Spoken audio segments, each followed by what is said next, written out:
दोस्तों, भारतीय साहित्य का सूर्य डूब गया। Padma Bhushan doctor S L बैरप्पा जी की आज 94 वर्ष की उम्र में कार्डियक अरेस्ट से दुखद मृत्यु हो गई। एस एल बैरप्पा मतलब वो लेखक जिनकी कन्नड़ में लिखी हुई नॉवेल्स अंग्रेजी के साथ साथ कई भारतीय भाषाओं में ट्रांसलेट किए गए और पढ़े भी गए। रविंद्रनाथ ठाकुर के अलावा डॉक्टर एस एल बैरप्पा ही वो साहित्यकार थे जिनकी पुस्तकें भाषा के बंधन में नहीं बंधी। इसमें कोई आश्चर्य नहीं है कि उनके उपन्यास कन्नड़ भाषा के सबसे अधिक ट्रांसलेट किए गए साहित्यों में दर्ज है। 27 वर्ष की उम्र में उन्होंने अपना पहला उपन्यास लिखा, नाम था भीमकाया। 1998 में पब्लिश यह उपन्यास 67 साल बाद भी बड़ी संख्या में पढ़ी और खरीदी जाती है।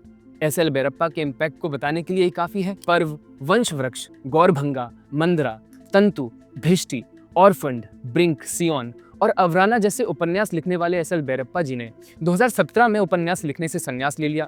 लेकिन तब वे इतना कुछ लिख चुके थे कि आने वाले 100 वर्षों तक उनकी लेखनी मां सरस्वती की साधना करती रहेंगी। एस एल बैरप्पा जी की अवराना जो 2007 में प्रकाशित हुई, उसमें उन्होंने अपनी विधि में उपन्यास के पात्र लक्ष्मी के माध्यम से इस्लामिक कन्वर्जन्स, विकृत इतिहास और हिस्टोरिकल ट्रुथ्स को इस तरह से प्रस्तुत किया कि अवराना अपनी प्री लॉन्च में ही सोल्ड आउट हो गई। 5 महीने में अवराना की 10 रीप्रिंट्स आई। 2007 यानी ये वो समय की बात है जब ऐसी बातों को किसी भी इंस्टीट्यूशन में रखना बहुत मुश्किल काम था। लेकिन सरस्वती पुत्र एस एल बैरप्पा जी ने अपनी विधा से इसे भली भांति किया और एकेडमिक्स में भी इनका प्रभाव इतना था कि उनके साहित्य से कम 20 पीएचडी थीसिस निकली। उस महान साहित्य साधक को श्रद्धांजलि जिन्होंने उम्र के आखिरी पड़ाव में लेखनी से संन्यास लिया लेकिन राष्ट्र हित के लिए हमेशा समर्पित रहे। लेजेंड एस एल बैरप्पा को नमन, सरस्वती पुत्र को नमन। हर युग में इस राष्ट्र को और एस एल बैरप्पा मिलते रहे जिनकी लेखनी भारत भूमि की और राष्ट्र की सेवा करती रहे। मां सरस्वती की साधना करने वाले साहित्य साधक को कोटि कोटि श्रद्धांजलि।